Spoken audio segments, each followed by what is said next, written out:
এই মোবাইল আমাদের বিশ্বাস করে আমাদেরকে শেষ পর্যন্ত বিখ্যাত থালা তুল্লা আমরা ফুলাফান্ডে ছাড়ব দেখেন আপনারা আমাদের এই নতুন জেনারেশন শেষ পর্যন্ত যেদিন বিখ্যাত থালা হাতে নিবে সেদিন বুঝবে মোবাইল তারে দিছে কদ্দুর নিছে কদ্দুর সে শিখছে কয়টা আর নষ্ট হইছে কদ্দুর অনেক অনেক অনেক বেশি। এই জন্য দয়া করে আমরা প্রত্যেকে ইনশাআল্লাহ আজকে প্রথম কথা এটাই সময় কাজে লাগাই।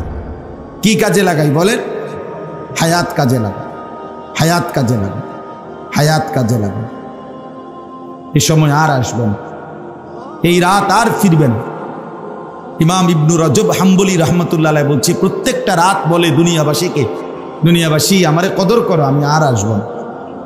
প্রতিটা দিন দুনিয়াবাসীকে কদর ডেকে বলে, হে দুনিয়াবাসী আমি আর আসবো না রে, আমারে কদর। মনে করেন এই যে আজকের 12 জুলাই 2024 রোজ শুক্রবার, আর কোনোদিন আসবে না। এই শিরোনাম আর কোনোদিন হবে? আর হবে। আগামী বছর 12ই জুলাই আসবে, কিন্তু সেটা তো 2025 সাল। আগামী সপ্তাহ তো শুক্রবার আসবে, কিন্তু সেটা তো 19 তারিখ, 12 তারিখ। তাহলে 12 তারিখ জুলাই মাস শুক্রবার 2024, এইটা কি আর হবে কোনোদিন? আর হবে। এই জন্য যুবক ভাইয়া হায়াত কাজে লাগান। আল্লাহ তাআলা যৌবনকালের বিষয়ে আলাদা জিজ্ঞেস করবেন, এটা স্পষ্ট হাদিস। নবী সাল্লাল্লাহু আলাইহি সাল্লাম বলছেন প্রত্যেক মানুষকে আল্লাহ তাআলা তার পুরা হায়াতের ব্যাপারেও প্রশ্ন করবেন, আর যৌবনকালের ব্যাপারে আলাদা প্রশ্ন। ওয়ান শাবাবিহি ফীমা আবলাহু, যৌবনকাল কোথায় ব্যয় করেছে, এটা অবশ্যই জিজ্ঞাসা করবে, অবশ্যই আলাদা আলাদা। এই জন্য আমরা প্রত্যেকেই চেষ্টা করি, নওজোয়ানরাও মুরব্বীরাও, আপনারাও আপনাদের হায়াত বাকিটা সময় কাজে লাগান। তাসবিহ পড়েন, কোরআনুল কারীমের 2-4টা সূরা শুদ্ধ করেন, মুখস্থ করেন, দোয়া কালাম ঠিক করেন, মাসনুন দোয়াগুলো শিখেন। টয়লেটে ঢুকতে কি দোয়া, বের হইতে কি দোয়া, বাথরুমে ঢুকতে কি দোয়া, এগুলো শিখেন। মসজিদে ঢুকবার দোয়া, মসজিদ থেকে বের হবার দোয়া, খাবারের শুরুতে দোয়া, খাবারের পরে কি দোয়া শিখেন। 2টা চাই না, এক কথা উত্তর দিও পারি না, আর হে বয়স নাই, এই বয়স আর নাই, না আর হইতো না হুজুর, কইতে পারবেন কিন্তু আর ওনার এই বয়স নাই, আর হুদা ঝামেলার যাইয়েন না, যে এমনি আছি এমনি ফুরে থাকবি। বাহ, আখিরাতের বিষয় বললে আর এ কোথায় কুমায় বেড়াইমা কথা কয়। তো দুনিয়া ভোগ করবেন, দুনিয়া বাপরে বাপ, যারা গোস্ত খাবেন নি, খানা মাশাআল্লাহ, আপেল খাবেন নি, মালটা দাও না, দাও আর বাঁচবি কয়দিন। আল্লাহ দুনিয়া ঠিকই ভোগ করে, দুনিয়া এক বিন্দুও ছেড়ে দিচ্ছেন। আপনার যেহেতু আর বয়স নাই, আপনার কীর্তন গোস্ত লন, আপনার যেহেতু আর বেশি দিন বাঁচতেন না, আপনি কীর্তন আর আপেল মালটা খান, আপনার বাঁচতেন না তো না। দুনিয়া 100, আখিরাত মুঠেই না। আস্তাগফিরুল্লাহ। আল্লাহ আমাদেরকে বুঝ দান করেন। কোরআনুল কারীমের যে আয়াতটি আমি পড়ছি, এই আয়াতের উপরে আমি ছোট্ট কয়েকটার কথা বললেই আমার কথা শেষ ইনশাআল্লাহ। 1 নম্বর কথা হলো, এখন আরবি মুহররম মাস, এটা আরবি ইসলামী বছরের প্রথম মাস। এখন একটি নতুন ইসলামী সন বছর শুরু হয়েছে, 1446 হিজরি। কত হিজরি বলেন? 1446 হিজরি। এই নতুন বছর, ইসলামী বছর, এইটা নতুন। আপনার ইসলামী বছরের প্রথম মাসের নাম হলো মুহররম। ওলামায়ে কেরাম বলেন ইসলামের এই যে ইসলামী মাস, ইসলামী বছর, এইটার সাথে ইসলামী শরীয়তের অসংখ্য হুকুম আহকাম জড়িত, অনেক কিছু জড়িত আছে, যার ফলে একজন মুসলমানের জন্য, মুমিনের জন্য ইসলামী বছরের হিসাব জানা রাখা এটা মুসলিম জনগোষ্ঠীর মধ্যে এটার হুকুম হলো শরীয়তের ফরজে কিফায়া। অর্থাৎ একটি এলাকা, একটি জনগোষ্ঠীর, মুসলিম অঞ্চলের প্রত্যেকটা অঞ্চলের কিছু মানুষ অবশ্যই তাদের উচিত ইসলামী বছরকে হিসাব রাখা, জানা, ফলে বাকিরাও গুনাহ থেকে বাঁচবে। আর যদি কেউ না রাখে হিসাব, কেউ না জানে, তাহলে সকলেই গুনাহগার। জানাজার নামাজের যেমন হুকুম, জানাজার নামাজ কি ফরজে কিফায়া, কি বলেন না? মহল্লার কিছু মানুষ আদায় করলে সকলেই গুনাহ থেকে কি পাবে? বেঁচে যাবে। আর কেউ আদায় না করলে সকলেই কি হবে? এই ইসলামী বছরের হিসেব রাখা এমন এই হুকুম। ইসলামী বছরের সাথে মুসলমানদের অসংখ্য বিষয় জড়িত। আপনারা একটা উদাহরণ দেই, সহজ বুঝবেন। ইসলামী বছর চন্দ্রের হিসাবে, এই যে আরবি মাস এগুলো হলো চাঁদের হিসাবে, আর ইংরেজি ক্যালেন্ডারের যে মাস এগুলো হলো সূর্যের হিসাবে, সৌর সন। আর এটা হলো চন্দ্র বছর। তো চন্দ্রের হিসাবে চাঁদের উঠা এবং চন্দ্র ডুবা, এই চন্দ্রের হিসাবে এক বছর হয় 354 দিন। কত দিনে? 354 দিন। অর্থাৎ চন্দ্র মাসে 31 বলতে কিছু নাই, হয় 29 নয়তো কি 30। আর ইংরেজি এই সৌর বছর যেটা ক্যালেন্ডারের আমরা যেগুলো এখন হিসাব রাখি, এখানে হলো এক বছর 365 দিনে। তাহলে 365 আর 354 মধ্যে ব্যবধান কয় দিন? 11 দিন। কয় দিন? 11। এই কোনো ব্যক্তি শরীয়তে একটি নির্ধারিত পরিমাণ সম্পদ যার কাছে এক বছর থাকবে, ওই ব্যক্তির উপরে যাকাত ফরজ। ওই ব্যক্তির উপরে যাকাত কি, মানে আমি সংক্ষেপে কইতেছি আর কথাটা। শরীয়তে একটা পরিমাণ কি করে দিছে, নির্ধারণ আছে সম্পদের। ওই পরিমাণ সম্পদ এক বছর যার কাছে আছে তার উপরে কি ফরজ? যাকাত ফরজ। যাকাত ইসলামের একটি মৌলিক ভিত্তি এবং যাকাত আদায় না করার শাস্তি অত্যন্ত ভয়ানক, অত্যন্ত ভয়ানক। এখন মনে করেন এই কথাটা আপনি বুঝলেন। এখন এই যে এক বছর সম্পত্তি, নির্ধারিত সম্পদ এক বছর পরে যাকাত দেওয়া ফরজ, এই এক বছর 365 দিনের বছর না, 354 দিনের বছর।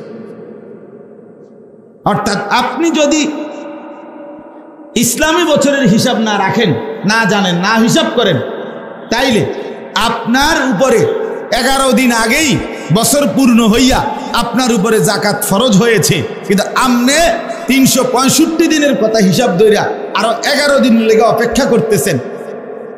কথা বুঝছেন কিনা বলেন? তো এই অবস্থায় যদি আপনার ইন্তেকাল হয় অথবা অনাদায়ী থেকে যায়, যাকাত আদায় করেন না, আপনি নিশ্চিত যাকাতের ফরজ ত্যাগ করার শাস্তির আযাবের মুখোমুখি হবেন।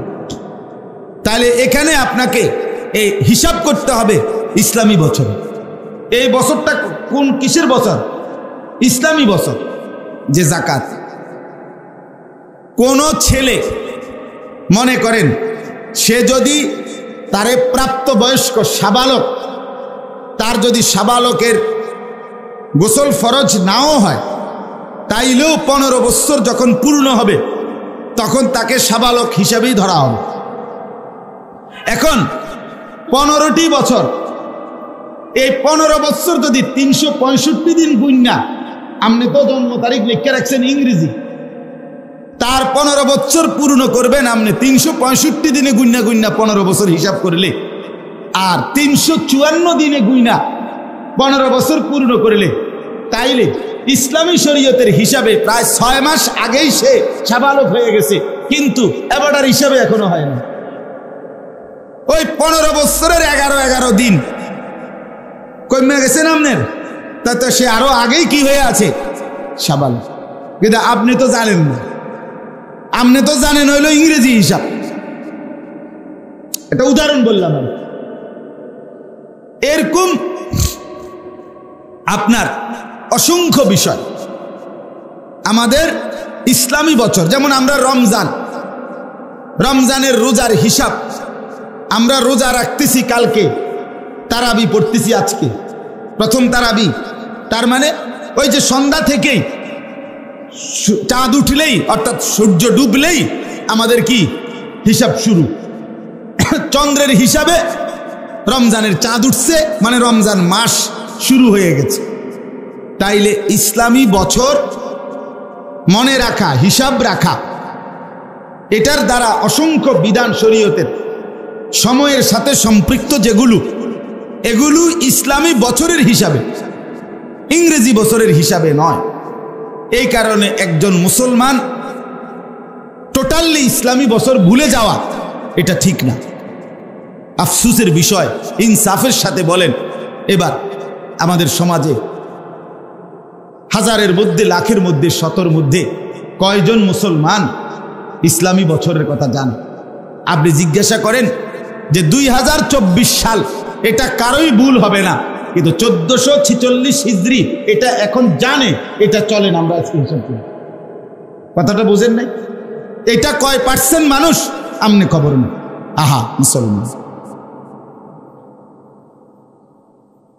আমরা এটা টোটালি ভুলে গেলাম, ওইটা মোটেই ভুলে না। একটা ছোট বাচ্চাও বলতে পারবে 2024 সনের কথা, কিন্তু 1446 হিজরির কথা কারোই মনে নাই। এলো এক বিষয়। হযরতে ওমর রাদিয়াল্লাহু তাআলা আনহু, নাম জানেন তো না? ইসলামের যখন তিনি দ্বিতীয় খলিফা ছিলেন, তখন ওনার সাম্রাজ্য ওমর রাদিয়াল্লাহু তাআলা আনহুর জামানায় অনেক দূর দূরান্তে ইসলামী সাম্রাজ্য ছড়ায় গেছিল, বিশাল এরিয়া। ওমর রাদিয়াল্লাহু তাআলা আনহুকে বলা হয়তো অর্ধ পৃথিবীর বাদশাহ। তার মানে ইসলামী খেলাফত ছিল অনেক বড়। তো প্রত্যেক অঞ্চলে মুসলমান ওমর রাদিয়াল্লাহু তাআলা আনহু থেকে নির্ধারিত গভর্নর ছিল। ওই গভর্নররা প্রতিনিয়ত বিভিন্ন বিষয়ের সিদ্ধান্তের জন্য তারা তাদের অঞ্চল থেকে দূত পাঠাইয়া, প্রতিনিধি পাঠাইয়া, ঘোড়া গাধা উটের পিঠে পাঠাইয়া, মদিনার মধ্যে পাঠাইয়া ওমর রাদিয়াল্লাহু তাআলা আনহুর কাছ থেকে রাষ্ট্রীয় ফরমান, সিদ্ধান্ত নিত। এখন দূর দূরান্ত থেকে রওনা দিয়া এবার আইয়াস পৌঁছছে যে সময় মদিনায়, আজ 25 দিন। কথা বুঝেন নাই? 15 দিন পরে, 1 মাস পরে, ওই আস্তে আস্তে পথে এই সময় লাগছে, তোর বিমান না। এখন আইসা জিজ্ঞাসা করছে চিঠিতে ওমর রাদিয়াল্লাহু তাআলা আনহুর কাছে, মনে করেন যে এই রজব মাসের এই বিষয়টা হয়েছে, এটা কি ফয়সালা? এখন ওমর রাদিয়াল্লাহু তাআলা আনহু প্রতিনিয়ত জিজ্ঞাসা করতে হইতো যে এটা কোন রজব, এবারেরটা না গত বছরেরটা। মানে ওই সময়ের লম্বা গ্যাপের কারণে হিসাবটা কি করতে হইতো, নির্ধারণ করতে কষ্ট হইতো, এই সোমবার না গত সোমবার। যেমন আমার কাছে মানুষের যে মাহফিল চায়, আর আমি কোন সময় মাহফিল দিমু আগামী বছর, এই কথাইটা বুঝাইতে আমার 5 মিনিট কথা কম লাগে। যে হুজুর কোন সময়, এ রমজান, আগামী রমজান মানে যেটা আইতেছে এটা না এর পরে, ভাই এই যেটা আইতেছে এটা, কথার কথায় মানে এটারে বুঝাইতে একটু কি হয়, কষ্ট হয়। তো ওমর রাদিয়াল্লাহু তাআলা আনহুর জামানায় অহরহ এই প্রশ্নের মুখোমুখি হইত যে আপনার কোন রজব, কোন শাবান, কোন রমজান, এটা এবারের রমজান না গত বছরের রমজান, বিভিন্ন কাজে। তো তখন ওমর রাদিয়াল্লাহু তাআলা আনহু সাহাবায়ে কেরামকে বললেন যে এই সমস্যার সমাধানের জন্য আমরা একটা বছর, ইসলামী বছর নির্ধারণ করি। তাইলে ওই বছরের নামে মাস বললে 2024 সালের জানুয়ারি, তো আর বুঝতে অসুবিধা কি? এটা বলার পরে জিঙ্গেবো বুঝি যে গত বছরের জানুয়ারি নি, কথা বোঝেন নাই? 2023 সালের ফেব্রুয়ারি, তার মানে আপনি জিগাইবেন যে মানে কি হুজুর 2025 সালের ফেব্রুয়ারি নাকি? এটা নিজে গাইবে হে বেড়া, এটা তো বুঝছে এই কথা। এটা এই সুবিধার্থে ওমর রাদিয়াল্লাহু তাআলা আনহু পরামর্শ নিলেন। সবাই বলছে হ্যাঁ এটা করা যায়। এখন শুরুটা করবে কিভাবে, বছর ধরবে কোন থেকে? তখন সাহাবায়ে কেরাম বহু পরামর্শ দিছে।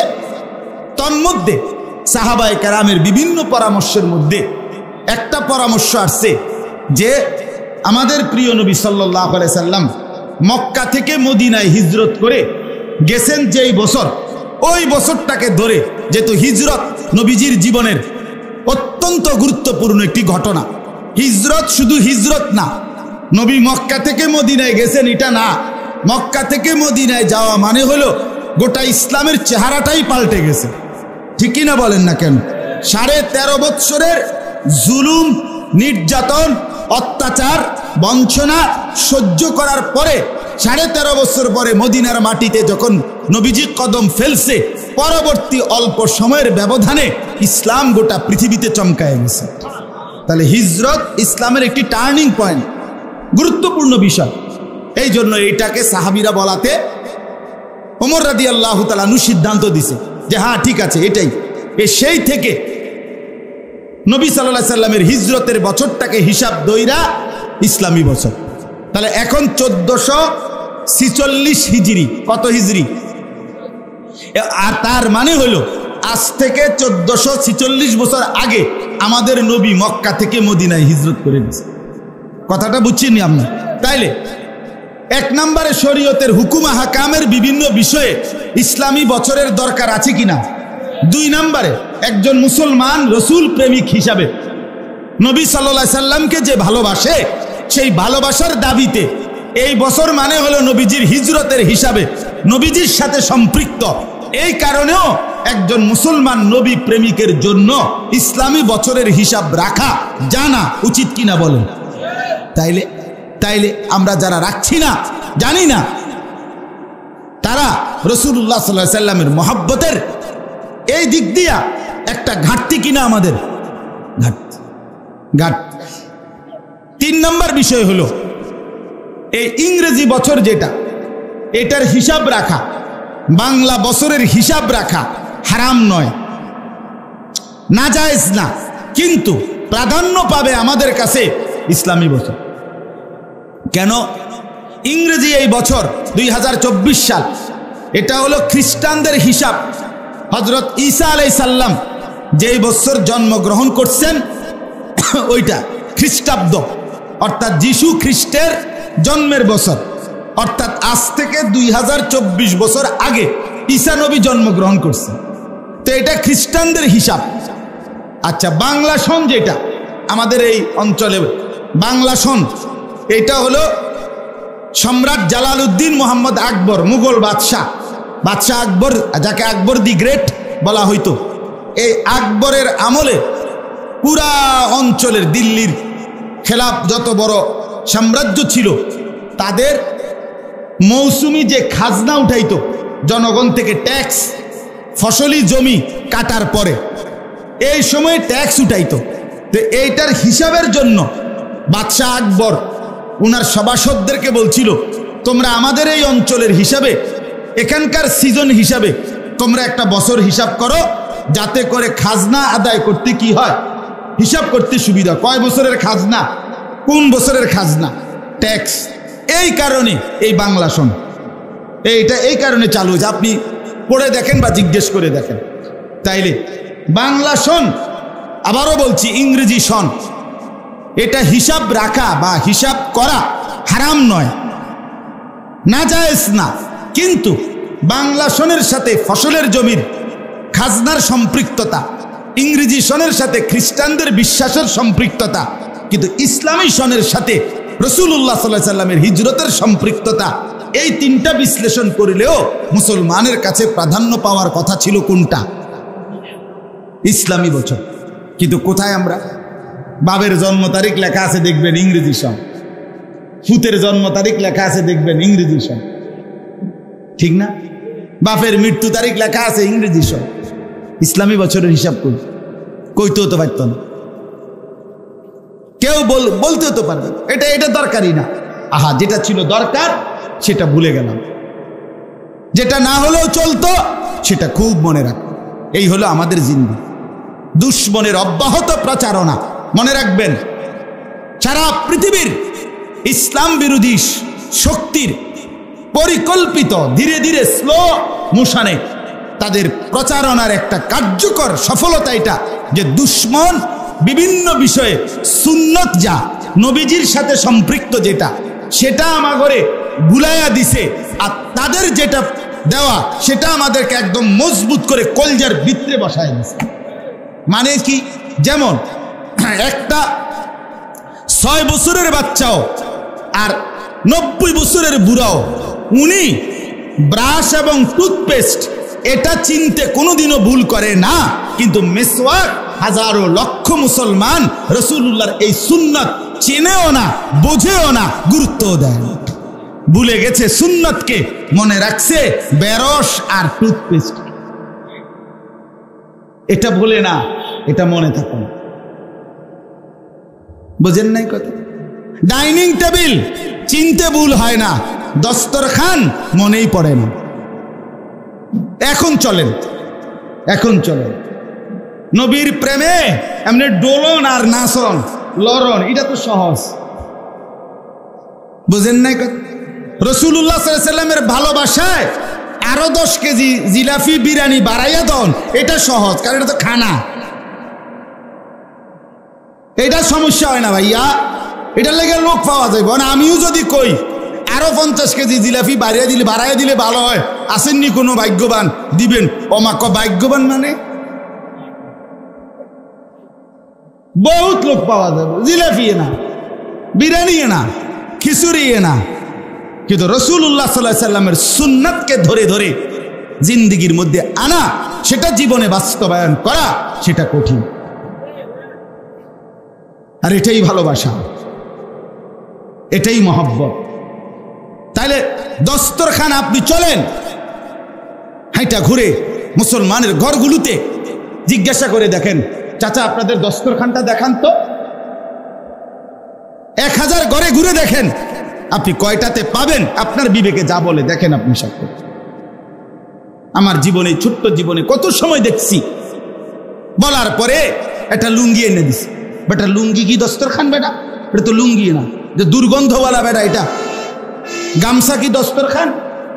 গামছা তো গামছা। আশ্চর্য! তার মানে মিসওয়াক চিনলই না, অথচ রাসূলুল্লাহ সাল্লাল্লাহু আলাইহি সাল্লাম যেদিন এই পৃথিবী থেকে ইন্তেকাল করেন, বিদায় নেন, মালাকুল মউত আজরাইল যেদিন নবীর রূহ কবজ করছে, খোদার কসম বাপ, আল্লাহর কসম, নবীজির হাতে শেষ যেই আমলটা ছিল, আমাদের নবী শেষ নবীর শেষ আমল কি? মিসওয়াক। আখিরি নবীর আখিরি আমল কি বলেন? মিসওয়াক। নবীজি মিসওয়াক করা অবস্থায় নবীজির জান চলে গেল। রাসূলুল্লাহ সাল্লাল্লাহু আলাইহি সাল্লামের শেষ আমল ছিল। কেন ভুলে গেলেন? কেন মন চায় না মিসওয়াক করতে? ব্রাশ কেন ভুল হয় না বলেন মুসলমান? নবী সাল্লাল্লাহু আলাইহি সাল্লাম হাদিসে আছে, নবীজি বলছে, জিব্রাইল আমার কাছে যতবার আসছে ততবার কসম, নবী বলছে যাওয়ার সময় আমারে বলে গেছে, ইয়া রাসূলুল্লাহ মিসওয়াক করতে ভুলবেন না। শুধু কোরআন নাজিল করছে জিব্রাইল 24,000 বার। কয় হাজার বার? 24,000 বার কোরআনের শব্দ আয়াত নিয়ে জিব্রাইল নবীজির কাছে আসছে, যাওয়ার সময় বলে গেছে মিসওয়াকের কথা। রাসূলুল্লাহ সাল্লাল্লাহু আলাইহি সাল্লাম বলছেন মিসওয়াকের 70টা পুরস্কার আছে। কয়টা? কথা বলেন না। 70টা পুরস্কার, 69টা পুরস্কার আল্লাহ আখিরাতে দিবে। একটা পুরস্কার দুনিয়ায় মিসওয়াকের, সেই একটা পুরস্কার হলো মৃত্যুর সময় আল্লাহ তাআলা মিসওয়াক যে নিয়মিত করবে তার জবানে কালেমায়ে শাহাদাত উচ্চারণ করায় দিবে। 80 বছর বেরস কইরা এটা মিলবে তো? হ্যাঁ, না না, বেরস আর আবাল হইতো না, বেরসই থাকবে। বেরস আর কি দুধ আবাল হইতো না, বেরসই থাকবে। অতএব আপনি বলেন বাপ, যেটা সুন্নাত, যেটা রাসূলুল্লাহ সাল্লাল্লাহু আলাইহি ওয়াসাল্লামের তরিকা, এটা ভুলে গেলেন কেন? ওমা আরসালনা মির রাসূলিন ইল্লা লিইউতাআ বিইذনিল্লাহ। আল্লাহ কোরআনে বলছে আমি রাসূল পাঠাইছি শুধু একটা উদ্দেশ্যে, যে আমার বান্দারা আমার হুকুমে রাসূলের আনুগত্য করবে, আর কোন উদ্দেশ্যে পাঠাই নাই, আর কোন উদ্দেশ্যে পাঠাই নাই। আমার বাপ আপনাদের কাছে আমি অনুরোধ করছি, ইসলামী বছরের কথা বলাতে মনে হইল, এজন্য বললাম যে রাসূলুল্লাহ সাল্লাল্লাহু আলাইহি সাল্লামের সম্পৃক্ত বিষয় কত সুন্নাত, কত সুন্নাত। বাম পাও দিয়া বাথরুমে ঢুকতে আপনার মনে থাকে না কেন? আপনি নবীকে ভালোবাসেন না? ডান পাও দিয়া বাথরুম থেকে বের হইতে আপনার মনে থাকে না কেন? কেন থাকবে না মনে? রাসূলুল্লাহ সাল্লাল্লাহু আলাইহি সাল্লামের সুন্নাত। যুবক ভাই, তোমার চুল কোনোদিন নবীর মতো রাখবার কথা মনে পড়লো না কেন? দাড়ি কাটেন যারা, ওই মুসলমান, নবী সাল্লাল্লাহু আলাইহি সাল্লামের মতো চেহারা বানানোর মতো মানসিকতা হলো না কেন? কারে সাজাইলেন? কার থেকে শিখে দাড়ি কাটলেন? কার থেকে বলে? রাসূলুল্লাহ সাল্লাল্লাহু আলাইহি সাল্লাম বলছেন 10টি জিনিস ফিতরাত, সুস্থ স্বাভাবিক সুস্থ মানুষের পরিচয় 10টি জিনিস। নাক পরিষ্কার করা, নখ কাটা, নাভির নিচের পশম কাটা, বগলের পশম উপড়ানো, এগুলো স্বাভাবিক সুস্থ মানুষের পরিচয়। ঠিক একই রকম দাড়ি লম্বা করা, মুছ কাটা, রাসূলুল্লাহ বলছে সুস্থ স্বাভাবিক মানুষের পরিচয়। এজন্য দাড়ি কাটা এটা স্বাভাবিকতার পরিচয় নয়, উনি অস্বাভাবিক, উনি সুস্থ স্বাভাবিক মানুষ না, উনি বিকৃত মানসিকতার মানুষ। হ্যাঁ হ্যাঁ, কিতাবে আছে, তারিখে আছে, রাসূলুল্লাহ সাল্লাল্লাহু আলাইহি সাল্লামের দরবারে পারস্য থেকে 2 জন লোক অগ্নিপূজক নবীজির কাছে আসছেন। নবীজি চেহারার দিকে এক নজর তাকাইয়েই চেহারা ফিরায় নিছেন।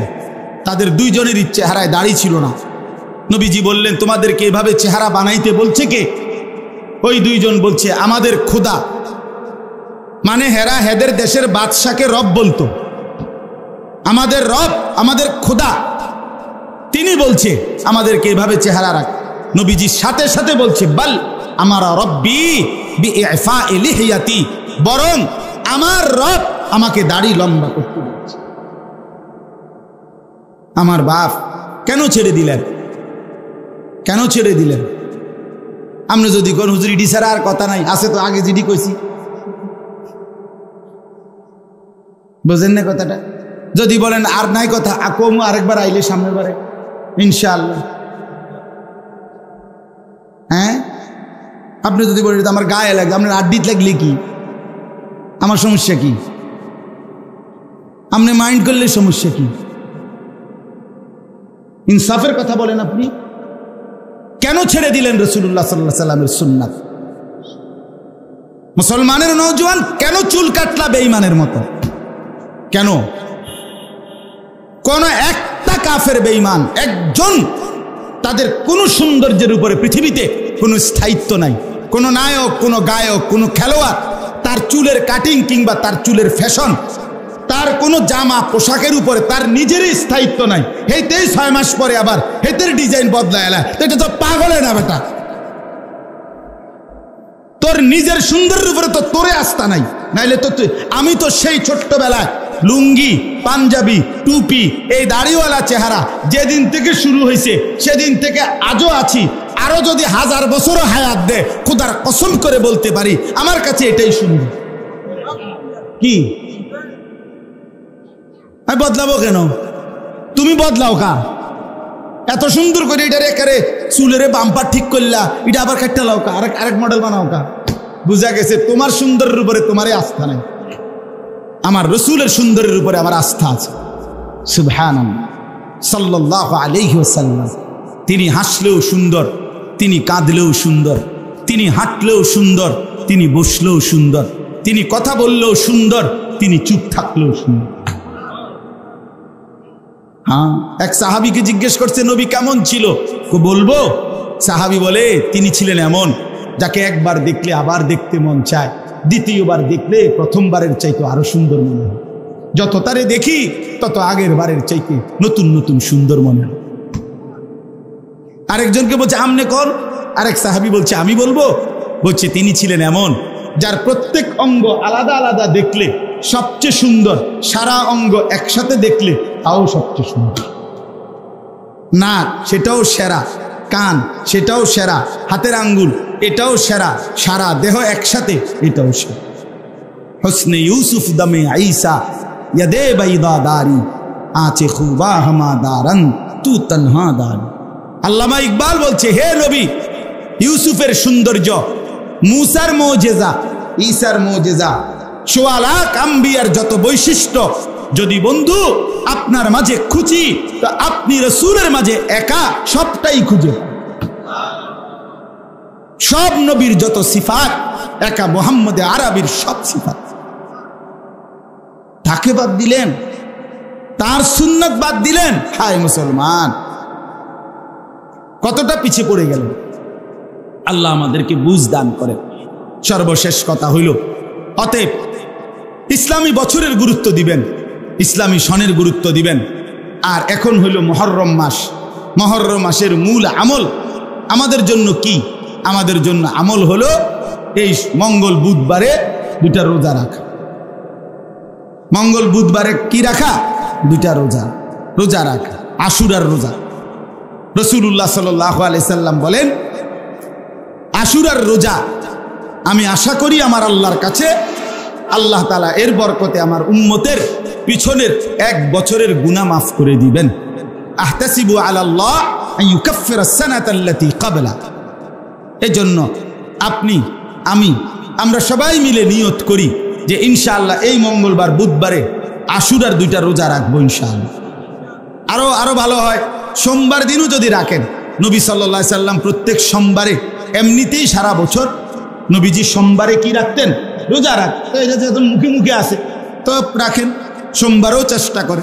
মা বোনদের কাছে বলবেন, নিজের ঘরে স্ত্রী কন্যাদের কাছেও এটা বলবেন, মঙ্গলবার বুধবারে যেন দুইটা নফল রোজা রাখে। আল্লাহ তাআলা আমাদেরকে তৌফিক দান করেন। আমার বাপ, শেষ কথা হইল মাদ্রাসাকে ভালোবাসবেন। মুসলমান নিজের ছেলেকে নিজের মেয়েকে দিন শিখাবেন। একজনকেও সময়ের এমন অবস্থা, বাচ্চাদেরকে ছেলে মেয়েদেরকে এমনি ছেড়ে দিলে বাপ এরা বরবাদ হয়ে যাবে। জি, এজন্য দয়া করে প্রত্যেকে নিজ নিজ ছেলে মেয়ে কন্যা সকলকে দিন শেখাবেন। আল্লাহ তাআলা আমাদেরকে তৌফিক দান করেন, কবুল করেন। আজকের এই মাদ্রাসার কি নাম যেন? মারকাজুল হুদা মাদ্রাসা আল্লাহ কবুল করেন। আজকের এই মজলিস আল্লাহ কবুল করেন। আলহামদুলিল্লাহ। জি জি জি, আমার দোয়া শেষ করি, এরপর বলেন। আমার কাছে বলেন, আইসা দোয়া করেন আগে। আলহামদুলিল্লাহ রাব্বিল আলামিন।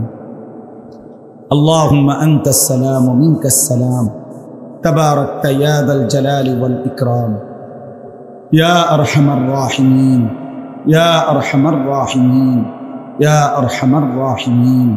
মাওলায়ে করিম, আপনি মাফ করে দেন। মেহেরবান মৌলা, আপনি মাফ করে দেন। আয় আল্লাহ, আপনি মাফ করে দেন। আজকের এই মজলিস আপনি কবুল করে নেন। আয় আল্লাহ, আমাদের জীবনটা সুন্দর করে দেন। রসুল পাক সাল্লাল্লাহু আলাইহি ওয়াসাল্লামের সুন্নাত মোতাবেক জিন্দিগি গড়বার তৌফিক দান করেন। আয় আল্লাহ, জিন্দিগির প্রতিটা সময় মিনিট কাজে লাগাবার তৌফিক দান করেন। সমস্ত কবরবাসীদেরকে মাফ করে দেন। আমাদের স্ত্রী সন্তান পরিবারকে নিয়ে নেক জিন্দিগি গঠন করার তৌফিক দান করেন। আয় আল্লাহ, ইজ্জত আফিয়ত তাকওয়ার জিন্দিগি দান করেন। মাদ্রাসাখানা কবুল করে নেন। আয় আল্লাহ, মাদ্রাসাখানা কবুল করে নেন। আল্লাহ, আরও ছাত্রী শিক্ষক শিক্ষিকা, আয় আল্লাহ, উপযুক্ত নেক পরিবেশ আপনি মিলায়া দেন। আল্লাহ, সমস্ত মানুষকে মাদ্রাসার সাথে আন্তরিকতাপূর্ণ মহব্বত আলা বানিয়ে দেন। আয় আল্লাহ, আমাদের প্রত্যেকের জীবন সুন্দর করে দেন।